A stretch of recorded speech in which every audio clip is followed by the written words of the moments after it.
கிறிஸ்துவுக்குள் பிரியமானவர்களே, இந்த நாளுக்கான மாலை நேரம்னா அப்போஸ்தலனாகிய பவுல் ரோமருக்கு எழுதின நிருபம் 11வது அதிகாரம் 31வது வசனம்.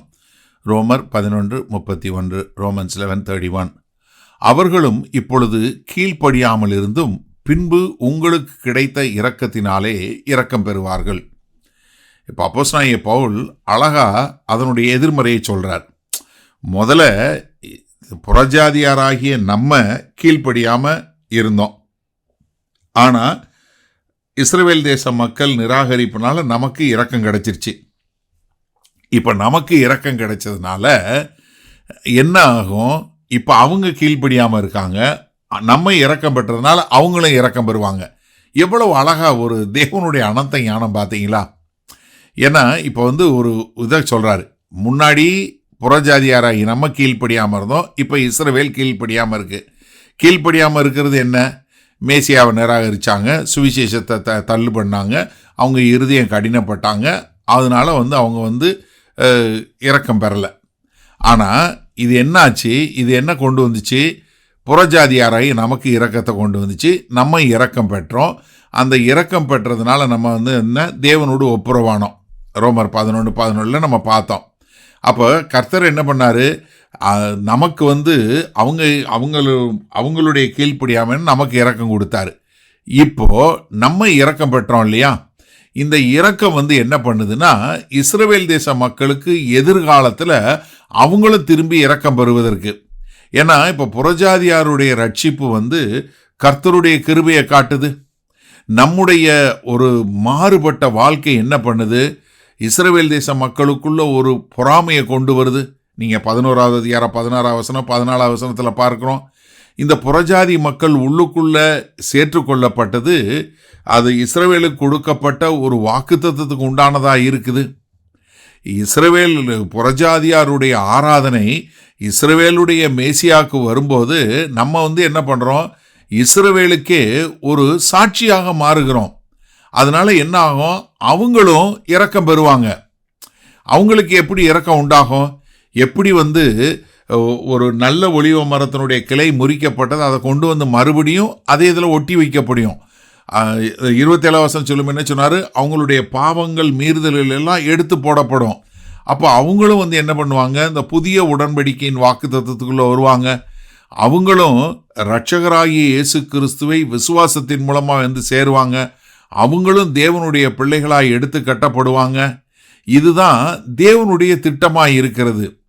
ஏன்னா எரேமியா 31வது அதிகாரம் 33 34 வசனங்களில் எப்படி அவங்களுக்கு மன்னிப்போம், அது மாத்திரமல்ல அவர்களை எப்படி மறுபடியும் எடுத்து கட்டுவேன் என்று சொல்லக்கூடியதா. அதனால தான் ரோமர் 11:26 சொல்லும்போது என்ன சொன்னார்? இஸ்ரவேல் தேச மக்கள் எல்லோரும் ரட்சிக்கப்படுவார்கள் என்று சொல்லக்கூடியதா.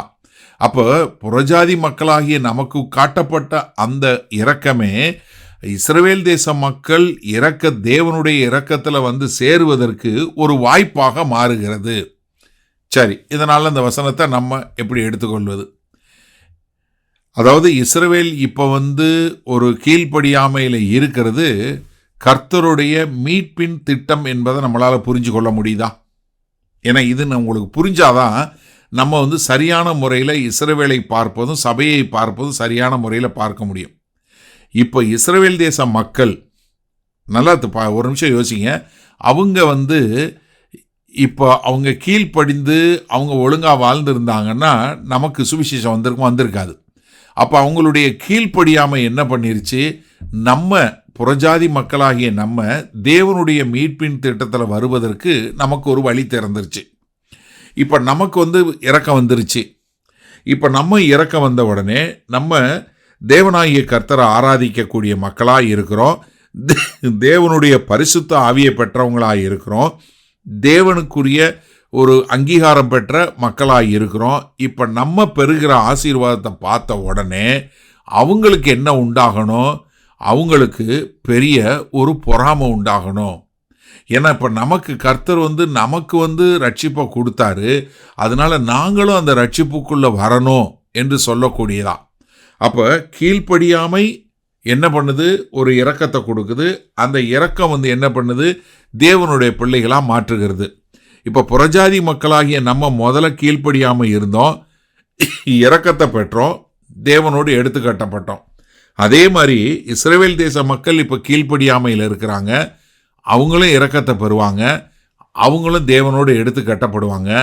அப்போ தேவனுடைய திட்டம் முடிவில் நியாய தீர்ப்பில் இல்லை, மாறாக யூதர்களும் புறஜாதியார்களும் தேவனுடைய பிள்ளைகளாய் மாறி தேவனோடு வாழ்வது தான், அதுதான் தேவனுடைய மீட்பின் திட்டம் என்பதை நம்ம புரிஞ்சு கொள்ளும்போது நம்ம என்ன பண்ணுவோம், சரியான முறையில் நம்முடைய வாழ்க்கையை வாழ்வதற்கு கர்த்தர் கிருபை பாராட்டுவார். வல்ல பிதாவே, இதோ அவர்களுடைய இஸ்ரவேல் தேச மக்களுடைய கீழ்ப்படியாமை எங்களுக்கு இரக்கத்தை கொடுத்தது. இப்போ நாங்கள் பெற்றிருக்க இரக்கம் அவர்களுக்கும் இரக்கத்தை கொடுத்து நாங்கள் எல்லோரும் ஒரே ஜனமாய், ஒரே தேவனுடைய பிள்ளைகளாய், யூதர் புறஜாதியார் எல்லோரும் ஒன்றாய் இருந்து வாழ எங்களை ஒப்புக் கொடுக்கிறோம். இயேசு கிறிஸ்துவின் மூலம் பிதாவே, ஆமேன். கர்த்தர் உங்களை ஆசீர்வதிப்பாராக. நாம் நாளை காலை தினசரி தியானத்தில் சந்திப்போம். Good night.